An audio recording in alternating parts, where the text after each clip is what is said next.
Welcome to the Rising Leader Podcast. I'm your host, Mark J. Silverman.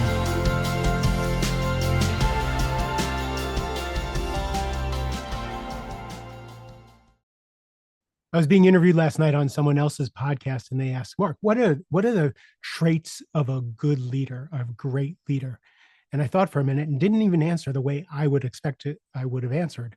I thought about the people I have asked to be on my podcast, the people who I thought were great leaders from my past. And to a person, everybody who's been on my podcast that I have walked away saying, that's a great leader, didn't talk about what they did, what they accomplished, what they brought to the table. They talked about what the team accomplished, what they did at the company as a whole. If I asked for stories of leadership, they would tell me stories of someone they sat down with and had a conversation with that changed both their lives, both their perspectives. It was always story after story after story about the people they impact. Yes, there were sales numbers and revenue numbers and triumphs and that kind of stuff. But the meat of every answer was always, we did this, my team did that, I was able to help in this way. It was always service oriented, even for the ones who, you would say are full of ego and big personalities. Now, we're not talking about Machiavellian success of being cunning and becoming a billionaire. We see a lot of charismatic billionaires, ruthless, cutthroat, and they're winning in life. And it kind of breaks my heart that it takes that to win on a global level. It seems to take these traits of being able to be manipulative and ruthless to win. But again, I'm 63 years old. I've been around a long time, and I've been talking now for two leaders who have had decades long career. And I know to a person, the people who are older and bitter and are not really that happy didn't have the kinds of careers I'm talking about. They were focused on the numbers. They were focused on the revenue. They were focused on the accolades for themselves. And what they ended up with was something kind of empty. I remember one leader who was a mentor to me. I said, I don't know how to repay you for everything that you do for me. He says, just show up in the nursing home when I'm drooling on myself and visit me every once in a while. That was his motivation, right? Was to create people who cared.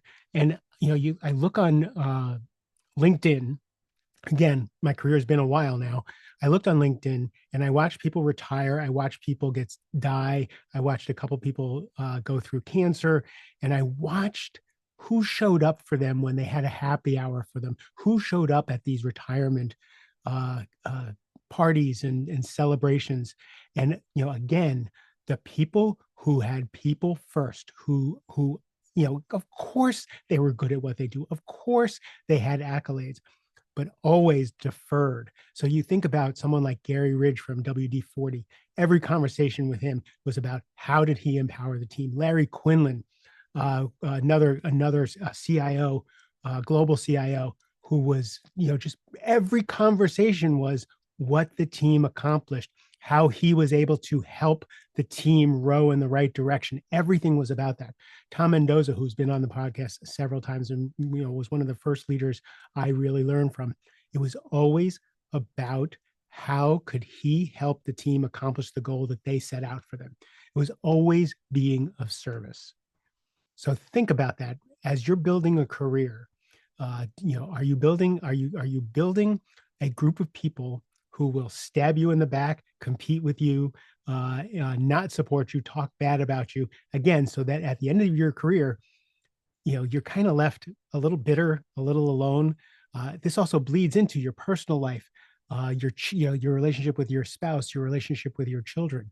Or do you want to build a career where when you have a retirement party, everybody is there specifically with stories about how you help them? I know what I want my life to be. I want my funeral to be filled with people who said, Mark did something positive in their lives, something, I impacted in some way the world, and people are better because I existed. A lot of my entrepreneur clients who build businesses, when I ask them their why, when we really get down to what is their why for doing their business, almost always it's, I get to employ people. I get to help people finance college and pay for weddings. And and they look at what the people, their employees are doing, and they feel in service to the mission of the company and in service to the mission of the employees. So that's, for me, your marching orders is go build businesses, go build revenue and riches and nice things, but also build relationships and legacy and impact. And you will have a rich, full, second, half of your life, last third of your life. I promise you that. I love you a ton. Have a great rest of the day.